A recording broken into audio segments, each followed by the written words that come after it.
തൃശൂരിൽ ലൈംഗിക അനാശാസ്യ കേന്ദ്രത്തിൽ പണത്തെ ചൊല്ലിയുണ്ടായ ക്രൂരമർദ്ദനത്തിൽ ഒരാൾ കൊല്ലപ്പെട്ടു. ഒഡീഷ സ്വദേശി ധൻപത് നായികാണ് കൊല്ലപ്പെട്ടത്. അസം സ്വദേശികളായ സ്ത്രീകൾ ഉൾപ്പെടെയുള്ള 8 അംഗ സംഘമാണ് ആക്രമിച്ചത്. 6 പേരെ പോലീസ് കസ്റ്റഡിയിലെടുത്തു.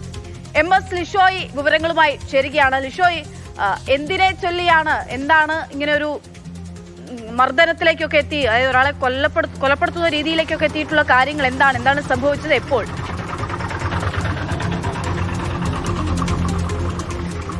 അക്ഷയ, ഇത് നടന്നത് 18-ാം തീയതി രാത്രിയാണ്. അതായത് ഇത് തൃശ്ശൂർ കോരപ്പത്ത് ലൈനിലുള്ള ഒരു വീടാണ്. അതായത് ഇതൊരു റെസിഡൻഷ്യൽ ഏരിയയാണ്. ഈ ഒരു വീട് പക്ഷേ ലൈംഗിക അനാശാസ്യ കേന്ദ്രമായി പ്രവർത്തിക്കുകയായിരുന്നു എന്നുള്ളതാണ്. ഇത് നടത്തിയിരുന്നത് ഇതര സംസ്ഥാനക്കാർ തന്നെയാണ്. ഈ 18-ാം തീയതി രാത്രിയാണ് 10 മണിയോടുകൂടിയാണ് ധൻപത് നായിക് എന്ന് പറയുന്ന ഒരു ഒഡീഷ സ്വദേശി, അദ്ദേഹവും അതുപോലെ തന്നെ അവരുടെ കൂടെ ഉണ്ടായിരുന്ന ഹോട്ടൽ തൊഴിലാളികളാണ് ഇവർ 3 പേരാണ് എത്തിയത്. MG റോഡിലുള്ള ഹോട്ടൽ തൊഴിലാളികളാണ് ഇവർ 3 പേർ. ഈ ഒരു സ്ഥാപനത്തിലേക്ക് എത്തുകയും ഇവിടെ എത്തി അതായത് ഇവിടെ എത്തിയതിന് ശേഷം ഈ മൂവരും ഈ സ്ഥാപനത്തിൻ്റെ നടത്തിപ്പുകാരുമായി തർക്കം ഉണ്ടാവുകയായിരുന്നു. അങ്ങനെ സ്ഥാപനത്തിൻ്റെ നടത്തിപ്പുകാരുമായി ഉണ്ടായ തർക്കത്തെ തുടർന്ന് ഇരു വിഭാഗങ്ങളും തമ്മിൽ സംഘർഷം ഉണ്ടായി.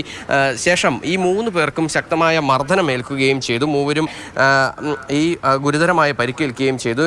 ലൈംഗിക ബന്ധത്തിൽ ഏർപ്പെട്ട ശേഷം ആ ഒരു സർവീസ് മോശമായിരുന്നു എന്ന് പറഞ്ഞ് ആണ് ഈ പണം നൽകാതെ ധൻപത് നായികും മറ്റ് 2 പേരും ഇവിടെ നിന്നും പോകാനായി ശ്രമിച്ചത്. ആ സമയത്തായിരുന്നു ഇത്തരത്തിലുള്ളൊരു സംഘർഷം ഉണ്ടായത്. വലിയ തോതിലുള്ളൊരു സംഘർഷം ഉണ്ടായി. ശേഷം ഈ സ്ഥാപനത്തിൽ മറ്റ് ഏകദേശം 8ഓളം പേർ ഉണ്ടായിരുന്നു. ഈ 8ഓളം പേർ സ്ത്രീകൾ ഉൾപ്പെടെയുള്ള സംഘങ്ങളായിരുന്നു. ഇവരെല്ലാവരും ചേർന്ന് ഈ 3 പേരെയും മർദ്ദിക്കുകയും ചെയ്തു. അങ്ങനെ ഈ 3 പേരെ ഇടിവള ഉൾപ്പെടെയുള്ള ഉപയോഗിച്ചാണ് മർദ്ദിച്ചത്. ക്രൂരമായ മർദ്ദനത്തിൽ 3 പേർക്കും വലിയ തോതിൽ ഗുരുതരമായ പരിക്കേൽക്കുകയും ചെയ്തിട്ടുണ്ടായിരുന്നു. പക്ഷേ ഇവർ ഈ നാണക്കേട് ഭയന്ന് യാതൊരു വിധത്തിലും ആശുപത്രിയിലേക്ക് പ്രവേശിക്കുകയോ അതിനൊരു ചികിത്സ തേടുകയോ ഒന്നും തന്നെ ചെയ്തിരുന്നില്ല. മർദ്ദനത്തിന് ശേഷം ഇവർ ഈ പിറ്റേ ദിവസമാണ് മൂവരും പിന്നീട് ആശുപത്രിയിൽ ചികിത്സ തേടുന്നത്. ധൻപത് നായിക് തൃശ്ശൂർ മെഡിക്കൽ കോളേജിൽ ചികിത്സയിലിരിക്കെയാണ് തലയിലെ ആന്തരിക രക്തസ്രാവത്തെ തുടർന്ന് ഇന്ന് പുലർച്ചെ മരണപ്പെട്ടത്. സംഭവത്തിൽ ആസാം, ഒറീസ സ്വദേശികളായ 6 പേരെയാണ് തൃശ്ശൂർ ഈസ്റ്റ് പോലീസ് നിലവിൽ കസ്റ്റഡിയിലെടുത്തത്.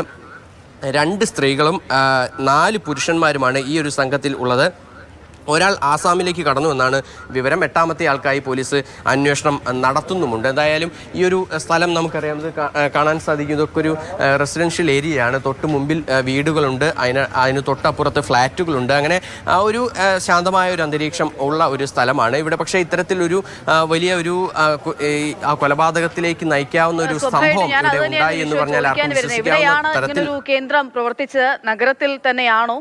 ഇതിന്റെ പ്രവർത്തനം മുൻപ് മറ്റാരും അറിഞ്ഞില്ലേ? ഈ തലത്തിലേക്കൊക്കെ അതിക്രമങ്ങൾ ഉൾപ്പെടെ ഉണ്ടാകുന്ന ഒരിടത്തെ പറ്റിയുള്ള വിവരങ്ങളൊന്നും പുറത്തേക്ക് ആരും അറിഞ്ഞില്ലേ? ഇതിന് ചുറ്റുമുള്ള ആളുകളോ പോലീസോ ഒന്നും?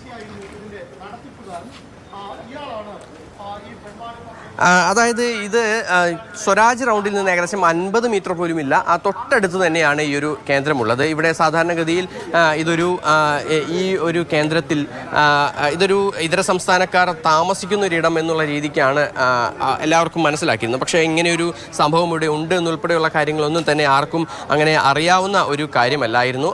പക്ഷേ പെട്ടെന്ന് ഇങ്ങനെയൊരു സംഭവം ഉണ്ടായി. ഇത് പോലീസ് അന്വേഷണമൊക്കെ തന്നെ വന്ന സമയത്താണ് ഇത്രയും ഒരു തരത്തിലുള്ള കാര്യങ്ങളൊക്കെ തന്നെ ഇവിടെ നടക്കുന്നുണ്ട് എന്നുള്ളത് മറ്റുള്ളവർ പോലും അറിയുന്നത്. കാരണം ഇതര സംസ്ഥാനക്കാർ താമസിക്കുന്ന ഇടമാണ്.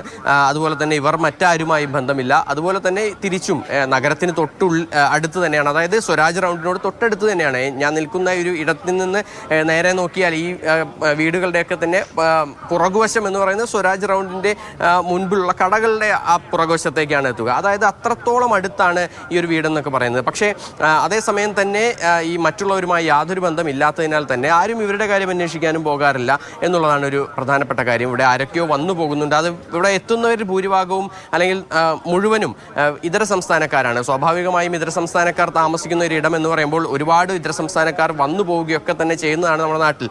അപ്പോൾ അതുകൊണ്ട് തന്നെ അങ്ങനെ ഒരു സംശയമോ അല്ലെങ്കിൽ അത് ഏതെങ്കിലും തരത്തിൽ ഇവിടെ എന്താണ് നടക്കുന്നതെന്ന് അന്വേഷിക്കാനോ ഇവിടെയുള്ള ആളുകളൊന്നും തന്നെ മുതിർന്നില്ല എന്നുള്ളതാണ്.